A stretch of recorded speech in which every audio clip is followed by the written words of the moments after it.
Now I will show how we set the measurement points or standard points for the flank measurement. So first we move, I will show it for the standards now. First we move to a standard, which I'm doing here. So this one standard, and I find a nice spot, something like that maybe. And then I give it a name. Now what I also should do, I need to go in the table to the row where the measurement point shall start. And then I give the name up here,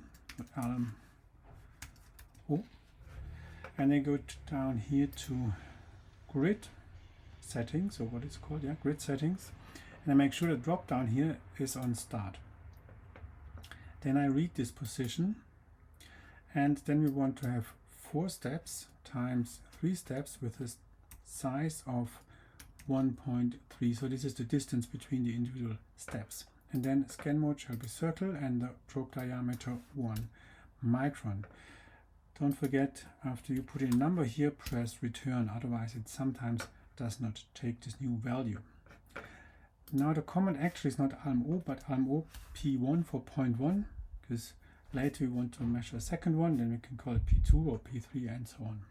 So after we have done this, given a name, reading the position, 4 times 3 steps, step size, circle 1 probe diameter, you only need to click on apply and it's done. So the 12 points are now added here.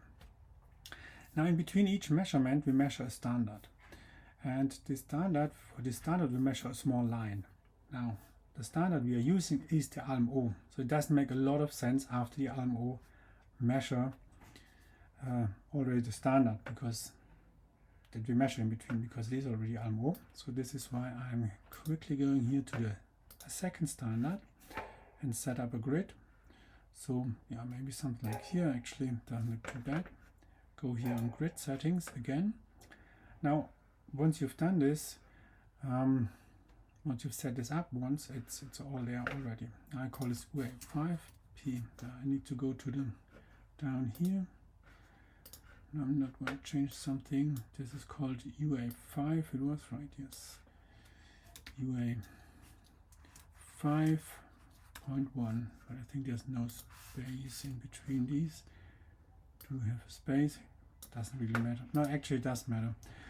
I think for the reduction program.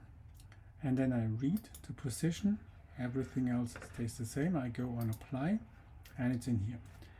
Now we add the in-between standard, in between each measurement.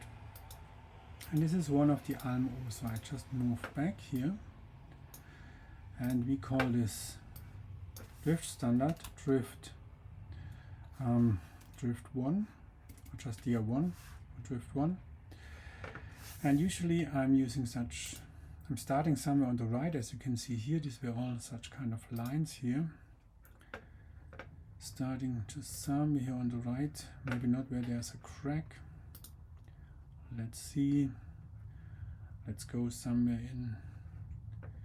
in between here, should be fine. And the line will go from right to left. If it's not entirely in focus, you think it's not entirely in focus, refocus it. You can use of course, the panel in front of you. And now we click on line here. We click on line again on start, and then read it, the current position. Steps, we want to have 3 steps, so we go on 3. Size again is 1.3. We have a scan mode of a circle again with 1 diameter, and we want to move to the left, so we click on left here. And once this is done, we click on apply, and then we have these 3 lines here. Then we go back, because I want to show you a trick to get this a little bit faster here. Go back to UA10, move here, set and not back, this is the next standard, so it looks fine. Yeah, maybe something like here. It looks fine, go in grid.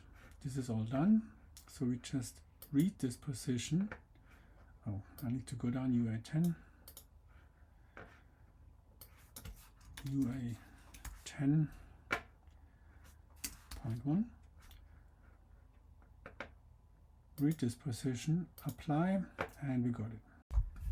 Now to simply add another line with the standard, I go back to the last point of the line, moved here, and so it should move. Oh, I'm already here. And then I'm only, because I'm going to the left with X, so let me just and read the current position and move this about 10 micron to the left. So I put in 4, and then this goes in this direction. You can see if it moves a little bit to the right. And that is my new starting point. I call this DR2, make a line and apply it, and then go to the next point, to the next line, and so on.